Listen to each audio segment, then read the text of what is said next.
Assalamualaikum warahmatullahi wabarakatuh. Saya Ekstri Ayuningsih dari 12 Akuntansi 2. Di sini saya akan menjelaskan pembagian masa praksara berdasarkan geologi yang terbagi menjadi 4.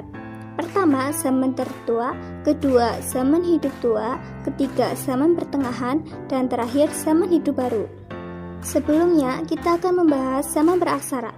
Teman-teman, apa sih zaman praksara? Zaman prasejarah atau zaman praaksara artinya zaman sebelum manusia mengenal tulisan.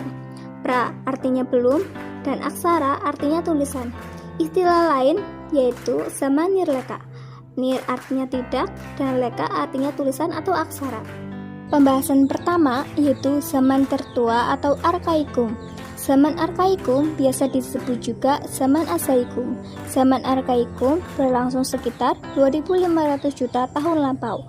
Pada zaman itu, kulit bumi masih sangat panas karena masih dalam proses pembentukan, maka belum ada tanda-tanda kehidupan. Zaman yang kedua yaitu zaman hidup tua atau Paleozoikum. Zaman Paleozoikum disebut juga zaman primer atau pertama. Zaman Paleozoikum berlangsung sekitar 350 juta tahun lalu. Pada zaman itu sudah ada tanda-tanda kehidupan, seperti makhluk hidup bersel satu atau mikroorganisme, hewan-hewan kecil tak bertulang punggung, jenis-jenis ikan, amfibi, dan reptil. Yang ketiga ada zaman pertengahan atau Mesozoikum. Zaman Mesozoikum disebut juga zaman sekunder atau kedua. Zaman itu berlangsung sekitar 140 juta tahun lampau. Pada zaman itu binatang hidup berkembang pesat. Beberapa di antaranya adalah binatang reptil yang ukuran tubuhnya sangat besar. Contohnya dinosaurus yang panjangnya mencapai 12 meter dan Atlantosaurus yang panjangnya mencapai 30 meter. Pada zaman itu, berbagai jenis burung pun mulai tampak. Namun, karena zaman itu hewan terbanyak adalah reptil, maka orang menyebutnya dengan zaman reptil.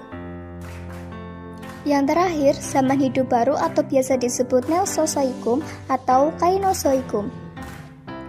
Zaman hidup baru berlangsung sekitar 60 juta tahun lampau. Zaman itu dibagi atas dua bagian, yaitu zaman tersier dan zaman kuarter. Zaman kuarter yang berlangsung sekitar 600 tahun lalu terbagi atas dua zaman, yaitu Diluvium dan zaman Holocene. Pertama, zaman Diluvium atau Pleistosen. Pada masa ini, keadaan bumi tidak stabil dan es di kutub berulang kali meluas hingga menutup sebagian besar benua Asia, Amerika, dan Eropa bagian utara. Selama masa Diluvium terjadi 4 kali zaman es atau zaman glasial, yaitu Gunst, Mindel, Riss, dan Würm. Pada masa di antara zaman es disebut zaman interglasial. Yang kedua, zaman Holocene atau Aluvium. Zaman Holocene ditandai dengan makin meningkatnya kemampuan manusia seirama dengan perkembangan fisik dan akal budinya. Corak kehidupan manusia pada zaman Holocene antara lain hidup menetap di gua-gua, menjinakkan hewan, buruan, dan bercocok tanam.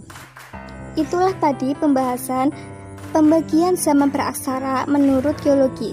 Saya Ekstri Ayuningsih. Wassalamualaikum warahmatullahi wabarakatuh.